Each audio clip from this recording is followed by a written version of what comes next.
Assalamualaikum warahmatullahi wabarakatuh. This is Khazi Afan Ahmed and welcome back to the series IT Law.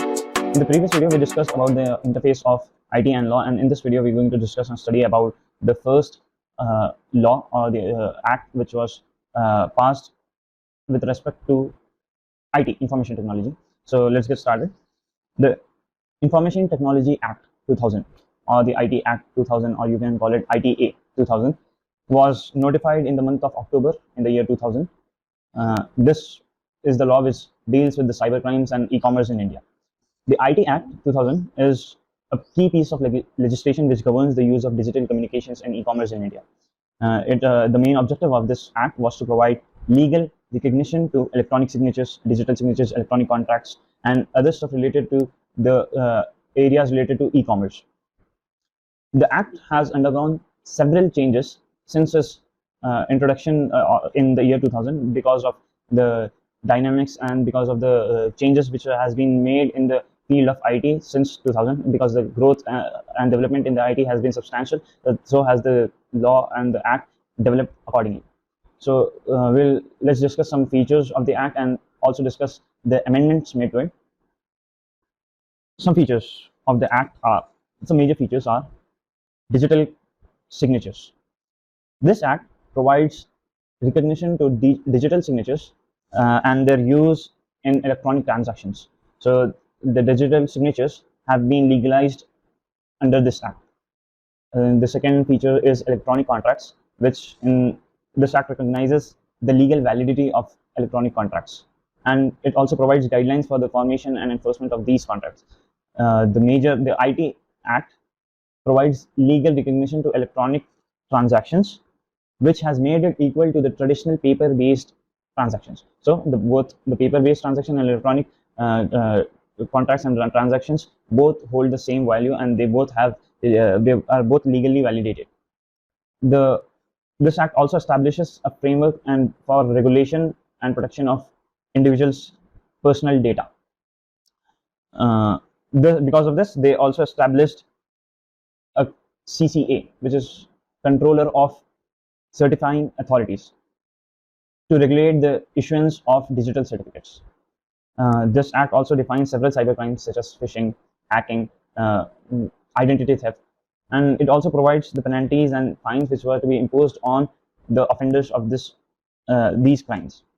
So these were some features of the act, and let's talk about the amendments made to it. The major amendment was the amendment made in 2008.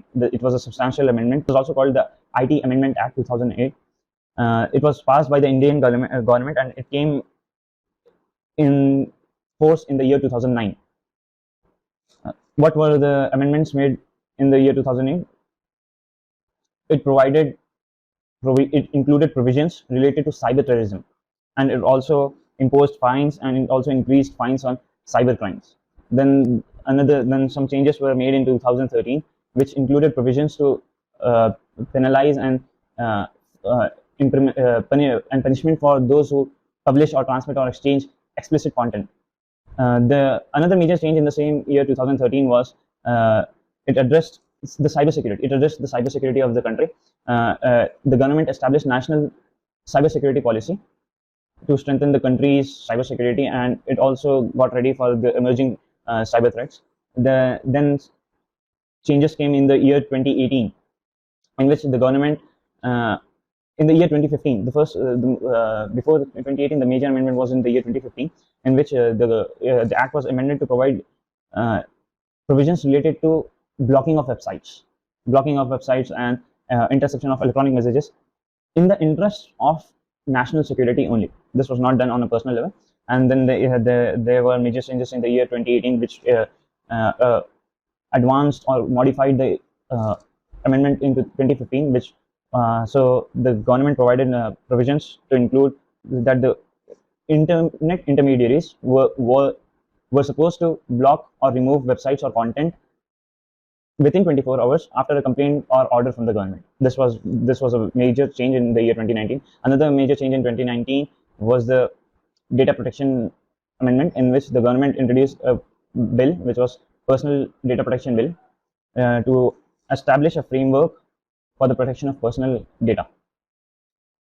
Overall, the IT Act 2000, the first act, was introduced to develop and foster the growth of technologies, and the changes later, the amendments were created to address the issues which the original bill did not address. These amendments address security and data protection issues. Jazakallah khair. Assalamu alaikum warahmatullahi wabarakatuh.